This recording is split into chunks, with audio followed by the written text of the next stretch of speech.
हाँ जी, सभी को मेरा नमस्कार। मेरा नाम है दिव्या वांगड़ और आज मैं आपके लिए लेके आई हूँ instrument of monetary policy. Monetary policy के जो इंस्ट्रूमेंट होते हैं, लास्ट क्लास में हमने मॉनेटरी पॉलिसी की डिफाइन समझी थी और मॉनेटरी पॉलिसी के इंस्ट्रूमेंट को सिर्फ हमने मेजरली रूप में देखा था। आज हम उसको डिटेल्स में एक्सप्लेन करेंगे। तो दो टाइप के इंस्ट्रूमेंट होते हैं, क्वांटिटेटिव इंस्ट्रूमेंट और क्वालिटेटिव इंस्ट्रूमेंट। ये हम पढ़ चुके हैं लास्ट क्लास में। आज हम उसकी डिटेल में चल रहे हैं। जो मेरे को आपको एक चीज़ और बतानी थी इसके अंदर, कि जो कैश रिजर्व रेशियो और स्टेचुरी लिक्विडिटी रेशियो, ये हमारे डायरेक्ट इंस्ट्रूमेंट है, बाकी सारे इनडायरेक्ट इंस्ट्रूमेंट है। केवल ऐसे भी क्वेश्चन आ जाता है कि क्वांटिटेटिव इंस्ट्रूमेंट के अंदर हमारे डायरेक्ट इंस्ट्रूमेंट कौन से है। तो जो कैश रिजर्व रेशियो और स्टेचुरी लिक्विडिटी रेशियो, ये हमारे डायरेक्ट इंस्ट्रूमेंट है, बाकी हमारे इनडायरेक्ट इंस्ट्रूमेंट है। ओके, चलिए हम इसको डिटेल में करते हैं। फर्स्ट क्वांटिटेटिव इंस्ट्रूमेंट का फर्स्ट है बैंक रेट। बैंक रेट क्या होती है? अगर जब आप लोन लेते हैं, जब आप कॉमर्शियल बैंक लोन लेता है आरबीआई से, आरबीआई कॉमर्शियल बैंक को लोन देता है, जिस रेट पर वो लोन देता है हम उसे बैंक रेट बोलते हैं। और बैंक रेट कितने दिन के लिए होता है? मतलब अगर बैंक रेट जो रहती है वो कितने लॉन्ग टर्म लोन के लिए होता है एक तो ये, और अबाउ 90 डेज, 90 डेज से ज़्यादा रहता है तो ये हमारा बैंक रेट रहता है। ठीक है, अगर इससे 90 डेज से कम है, शॉर्ट टर्म के लिए है, तो वो हमारा रेपो रेट होता है। उसको भी हम आगे पढ़ेंगे। फर्स्ट है the rate at which RB, इसको हम और हम इसको बिल रीडिस्काउंटिंग रेट भी बोलते हैं। The rate at which RBI take advances to the commercial bank against approved security bank rate is the standard rate at which bank is prepared to buy or rediscount bill of exchange or other commercial paper eligible for purchase। कैसा रहता है? जिस rate पे RBI commercial bank को loan दे रहा है, या उसके लिए बिल ऑफ एक्सचेंज है, या कोई भी कॉमर्शियल पेपर जो उसके लिए एलिजिबल है वो परचेज कर रहा है, ठीक है, तो वो हमारा जिस रेट पे करेंगे उसके हम बैंक रेट बोलेंगे। अगर बैंक रेट ज़्यादा होती है, बैंक रेट ज़्यादा है, तो लिक्विडिटी एब्जॉर्व करनी पड़ेगी, जिससे इन्फ्लेशन इनकाउंटर होगा। कैसा रहता है? अगर कि कॉमर्शियल बैंक को लेना है, लोन लेना है आरबीआई से, अगर बैंक रेट बहुत ज़्यादा होगी तो वो लोन कम ले पाएगा। लोन कम लेगा तो मार्केट में मनी सप्लाई कम होगी, उससे क्या होगा? इन्फ्लेशन इनकाउंटर हो जाएगा। अगर बैंक रेट कम है, ऐसा भी क्वेश्चन आता है कि कब इन्फ्लेशन इनकाउंटर कब होगा? जब बैंक रेट ज़्यादा होगी या कम होगी? ये आपको डायरेक्ट क्वेश्चन पूछा जाता है। तो बैंक रेट ज़्यादा होती है, अगर बढ़ रही होती है, तो हम इसको इन्फ्लेशन काउंटर करने के लिए हम क्या करते हैं? बैंक रेट को बढ़ाते हैं। और बैंक रेट को अगर कम करेंगे तो उससे क्या होगा? डिफ्लेशन इनकाउंटर होगा, जिससे लिक्विडिटी आएगी मार्केट में। ठीक है। सेकेंड है रेपो रेट। आरबीआई लोन दे रहा है कॉमर्शियल बैंक को, कितना? शॉर्ट टर्म लोन के लिए अप टू 90 डेज। 90 डेज तक के लिए अगर वो रहता है तो वो हमारा आरबीआई जो लोन देता है 90 दिन से कम के लिए, तो ये उसके लिए होता है। ठीक है। The rate at which RBI provide short term loan up to 90 days to commercial bank. RBI provide करता है short term loan commercial bank को 90 दिन से कम के लिए, जिसमें ये सेम ही रहेगा।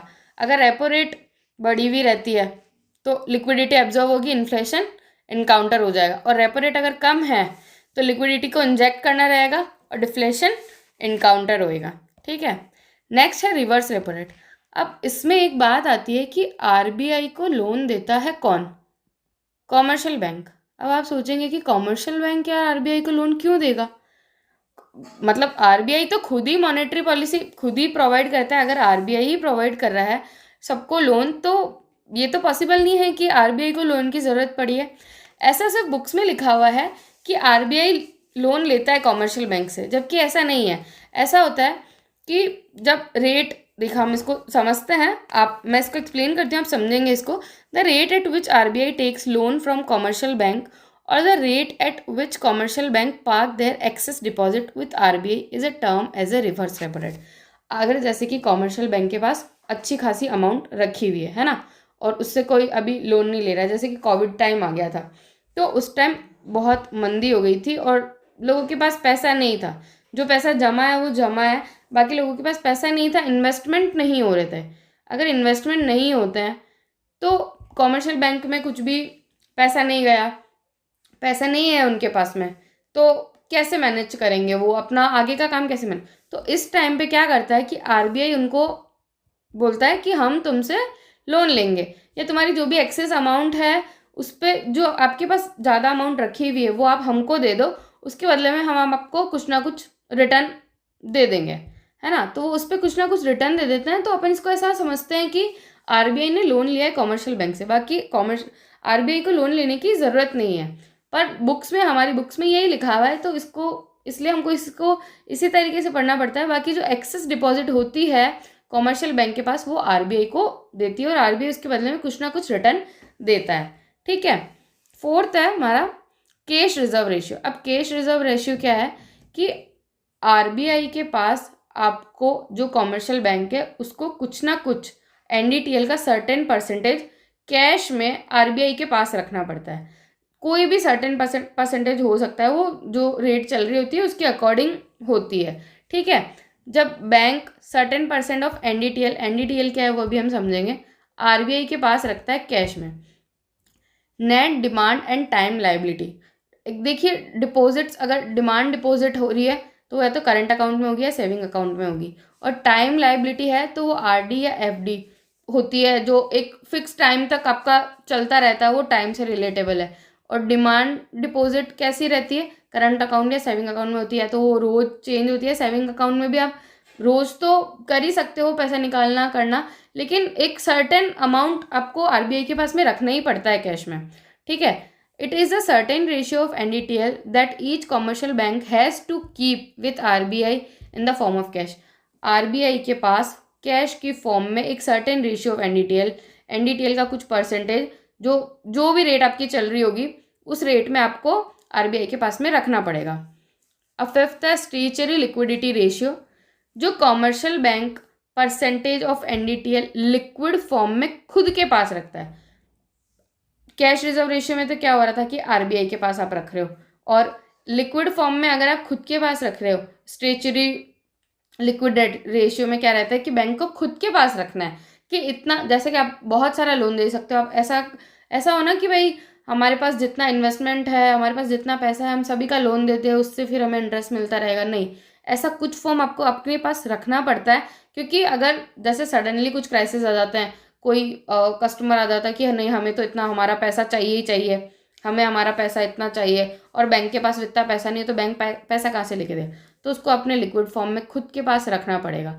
अब वो किस किस फॉर्म में रख सकता है, कैश में रख सकता है, गोल्ड में रख सकता है, सिक्योरिटीज़ में लेकिन ज़्यादातर जनरली वो किस में रखता है, सिक्योरिटीज़ में ही रखता है। जनरली वो किस में रखता है, सिक्योरिटीज़ में ही रखता है।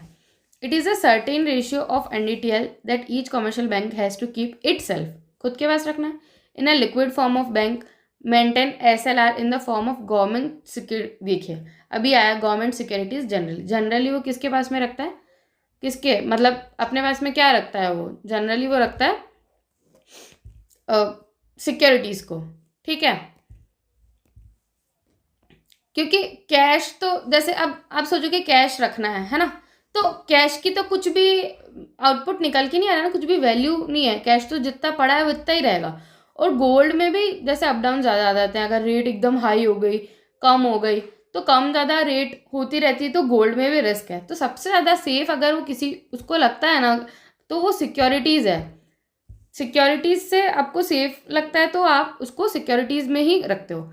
अब कुछ इम्पॉर्टेंट पॉइंट्स है ये, जो बहुत करंट का भी कुछ है इसमें, और कैसे सीआरआर और एसएलआर की लिमिट्स है, तो ये भी इम्पॉर्टेंट है, ये आपको याद रखनी है। मैक्सिमम क्वेश्चंस ये पूछा ही जाता है कि मिनिमम लिमिट क्या है सीआरआर और एसएलआर की, तो दोनों की 0% है, मिनिमम लिमिट 0% है, और मैक्सिमम लिमिट्स सीआरआर की 100% है और एसएलआर की 40% है। This is very important point कि एसएलआर की मैक्सिमम लिमिट क्या है, ये क्वेश्चन पूछा गया है, that is 40%। Both are maintain on alternative Friday.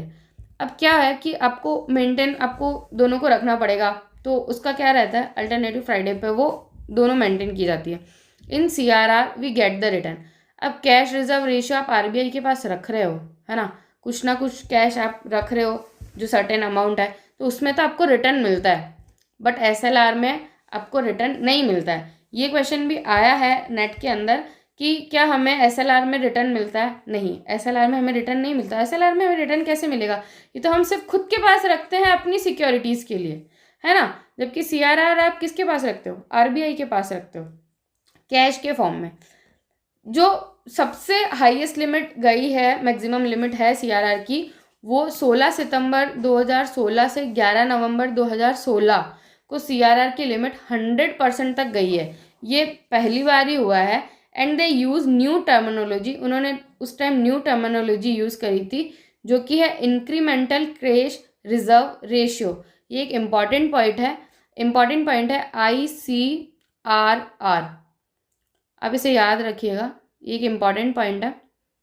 ICRR, incremental cash reserve ratio, जब 16 सितंबर 2016 से 11 नवंबर 2016 तक जब सीआरआर की लिमिट, कैश रिजर्व रेशियो की लिमिट 100% तक कर दी गई थी।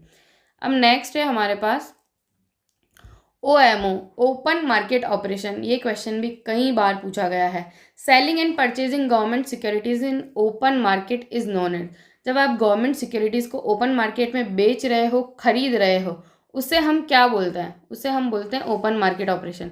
अब देखिए, आरबीआई क्या करेगा? या तो गवर्नमेंट सिक्योरिटी को परचेज करेगा या गवर्नमेंट सिक्योरिटीज़ को सेल करेगा। अगर आरबीआई ने गवर्नमेंट सिक्योरिटी सेल करी है, ठीक है, अगर सेल करी है इसका मतलब कि उसके जो सिक्योरिटीज़ है वो लोगों के पास चली गई है, पब्लिक के पास चली गई है, और पब्लिक का पैसा आरबीआई के पास आ गया है। तो उससे क्या होगा? इन्फ्लेशन कंट्रोल हो जाएगा, जिससे लिक्विडिटी क्या हो गई है? एब्जॉर्ब हो गई, कि सारा पैसा जो है वो आरबीआई के पास चला गया है। और डिफ्लेशन कंट्रोल करने के लिए वो सिक्योरिटी को खरीद लेगा। जैसे ही उसने खरीदा तो लोग बेचेंगे, पब्लिक ने बेचा, इसका मतलब उसने खरीदा। अगर बेचा है तो पब्लिक का पैसा क्या होएगा? मार्केट में आएगा। तो दैट इज, उससे क्या होगा? लिक्विडिटी। क्वांटिटेटिव के पढ़ लिए, सेलेक्टिव मेजर हमारे क्वालिटेटिव इंस्ट्रूमेंट्स हैं, जिसमें फर्स्ट है मार्जिन रिक्वायरमेंट, जो 1956 में स्टार्ट हुआ था। कस्टमर बैंक लोन लेता है, सिक्योरिटी रखता है, और उसका डिसाइड मार्जिन कौन करती है? आरबीआई करती है। It is the difference between market value of asset and its maximum loan value. ये किसके बीच का डिफरेंस है? मार्जिन रिक्वायरमेंट किसका डिफरेंस है? मार्केट वैल्यू, जो मार्केट वैल्यू पे उसको, जो उस एसेट की मार्केट वैल्यू हो, और लोन जिसको जितने पे मिला है। मान के चलिए कि एक चीज़ आपके पास वो 100 रुपीज़ की है, तो क्या बैंक उसको लोन 100 रुपये का दे देगा क्या? नहीं देगा, वो उससे कम का देगा, वो उसको 90 रुपये का ही देगा। तो जो इसका बीच का डिफरेंस है 10 रुपये का, वो क्या है उसकी? वो है हमारी मार्जिन रिक्वायरमेंट। ठीक है, ये हमारे परसेंटेज में चेक किया जाता है। और ये कौन डिसाइड करता है? ये आरबीआई डिसाइड करता है। डिपेंड करता है कि आप किस चीज़ के ऊपर आपको वो मिल रहा है, लोन मिल रहा है। ठीक है, एसेट क्या है आपकी। राशनिंग ऑफ क्रेडिट, अब ये क्या है? एक टाइप की लिमिट है। Under rationing of credit, the central bank fix the limit for the credit facility to commercial bank categories under priority sector are agriculture, MSME, export credit, education, housing, social infrastructure, renewable energy. आप एक limit तक आप उस पर loan ले सकते हो, या जो सेंट्रल बैंक है, कॉमर्शियल बैंक है, जो आपको लोन देंगे। जो कॉमर्शियल बैंक आपको लगता है ना कि लोन देते हैं, तो उनका मार्जिन फिक्स रहता है कि इतनी लिमिट तक इस सेक्टर को आपको लोन देना है ना। तो प्रायोरिटी सेक्टर उसमें कौन कौन से है? जैसे उसमें एग्रीकल्चर है, एमएसएमई है, एक्सपोर्ट क्रेडिट है। इनको आपको पहले लोन देना पड़ता है। एजुकेशन है, इनको आपको पहले लोन देना पड़ता है कि आपकी प्रायोरिटी में ये है। कि आप ऐसा नहीं हो कि कोई है, जैसे मैं लोन लेने चली गई हूँ किसी चीज़ के लिए, तो ज़रूरी नहीं वो पहले मुझे लोन देंगे। अगर उनकी लिमिट है 40% तक, उनकी प्रायोरिटी सेक्टर की लिमिट रहती है, जिसमें क्या होता है कि 20 से ज़्यादा उसमें फॉरेन ब्रांचेस भी आती है ना। तो उनकी डोमेस्टिक कॉमर्शियल बैंक्स हैं, उनकी प्रायोरिटी सेक्टर 40% है, जिसमें 18% तो एग्रीकल्चर को मिलता है, और 12% किसका है? इकोनॉमिक वीकर सेक्शन को, जो आर्थिक मतलब कि कमज़ोर है, आर्थिक रूप से कमज़ोर है, जिनके पास पैसा नहीं है, ये उसके लिए होता है। ठीक है, जिसमें we have more than 20 branches. Foreign banks की 20 ब्रांचेस हैं इनके पास। और अगर foreign banks less than 20 branches in India, तो उसमें भी प्रायोरिटी सेक्टर है 40%, जिसमें 32% तो है एक्सपोर्ट प्रमोशन के लिए केवल, और 8% अदर प्रायोरिटी सेक्टर के लिए होएगा। ठीक है, एक होता है आरआरबी, ये भी बहुत इंपॉर्टेंट पॉइंट है। आरआरबी का क्वेश्चन बहुत बार पूछा गया है। आरआरबी प्रायोरिटी सेक्टर कितना है, 75% है, जिसमें एग्रीकल्चर 18% है, और वीकर सेक्शन सोसाइटी का जो वीकर सेक्शन है उसके लिए कितना है, 15% है। ठीक है। थर्ड है हमारा डिफरेंशिएटेड रेट ऑफ इंटरेस्ट। क्या है, कब स्टार्ट हुआ था, 1972 में हुआ था। Differentiated rate of interest in monetary policy refers to a strategy there central bank or monetary authority set a rate of interest for specific sector, region or type of borrowers. Unlike is single uniform policy rate applied across the entire economy, it is the typically used in economics and there certain sectors are critical growth and where there are significant structural imbalance. क्या मतलब है कि कोई specific sector है उसके हिसाब से rate of interest आप लगाते हो। इकोनॉमिकली आप देखते हो कोई क्षेत्र है उसके अकॉर्डिंग, कोई रीजन है, कोई क्षेत्र है, या अलग अलग टाइप के बोरोवर्स आते हैं, तो उसके अकॉर्डिंग आप रेट ऑफ इंटरेस्ट लगाते हो कि आपको इतना में, जैसे ऐसा रहता है ना कि कोई बैंक है वो आपको 3% में दे रहा है ना, कोई बैंक है वो आपको 2.5 में दे रहा है, और कोई बैंक है जो 3.5। तो देखा जाता है कि सेक्टर क्या है, किसका सेक्टर कौन सा है, उसके अकॉर्डिंग, उसकी इकोनॉमिकली कंडीशंस के अकॉर्डिंग आप रेट ऑफ इंटरेस्ट चेंज कर सकते हो। तो ये क्वालिटेटिव इंस्ट्रूमेंट में ही हो सकता है, क्वांटिटेटिव तो सबके लिए होता है तो वो उसमें नहीं होता है। ये डिफरेंशिएट रेट ऑफ इंटरेस्ट हमारा क्वालिटेटिव के इसके अंदर ही होता है। फोर्थ है मॉरल सुएशन। अब ये क्या, it is a sort of advice. Advice है किसके लिए, commercial bank behave in a particular manner. Moral suasion take a form of directive and publicity and there is no element of compulsion it. आपको कुछ authority मिल जाती है या आपको कुछ पर्टिकुलर मैनर में रह के ही काम करना होता है, जो आरबीआई आपको प्रोवाइड करती है रूल्स या रेगुलेशन, तो आपको उसके अकॉर्डिंग उसके डायरेक्टिव में काम करना पड़ता है। यूँ नहीं कि आप अपने हिसाब से कुछ भी करने लग जाओ। ठीक है, तो उसका बिहेव जो पर्टिकुलर मैनर चलता है वो आरबीआई के उससे ही चलता है, ये एडवाइस रहती है उसकी। फिफ्थ है direct action. This method is adopted then commercial bank not corporate that central bank in controlling credit the central bank refuse rediscounting facility और charge panel rate of interest पर and above the bank rate. कैसा रहता है ये method का आप करते हो अडॉप्ट, जब कॉमर्शियल बैंक जो होता है वो कॉर्पोरेट नहीं करता है, वो मतलब कि आरबीआई ने उसको बोला है, सेंट्रल बैंक ने बोला है कि आपको ऐसा ऐसा करना है, ऐसा ऐसा करना है, लेकिन वो उसकी बात नहीं सुनता है और उसकी बात पर ध्यान नहीं दे देता है, तो आरबीआई क्या करेगा, उस पर डायरेक्ट एक्शन लेगा, उस पर चार्ज रेट ऑफ इंटरेस्ट का उसका चार्ज रहेगा कितना, जैसे वो बैंक रेट रहता है ना जितना उसका, जैसे कि मान के चलो बैंक रेट उसका 5% है, तो उसका पैनल चार्ज के लिए वो उससे क्या करेगा, 6% भी ले सकता है, 7% भी ले सकता है। अब वो आरबीआई की इच्छा है, सेंट्रल बैंक की इच्छा है, क्योंकि जब सेंट्रल बैंक ने उसको बोला था कि तुमको ये काम करना है या इससे ज़्यादा इस लिमिट से आपको क्रॉस नहीं जाना है, तो वो उसके आगे जाके काम करता है, सेंट्रल बैंक की बात नहीं मानता है, तो सेंट्रल बैंक क्या करता है, डायरेक्ट एक्शन लेता है। तो आज की ये हमारी क्लास कंप्लीट हो गई है। हमारे पास और भी थोड़े पॉइंट्स हैं जो इम्पॉर्टेंट है मॉनेटरी पॉलिसी के लिए।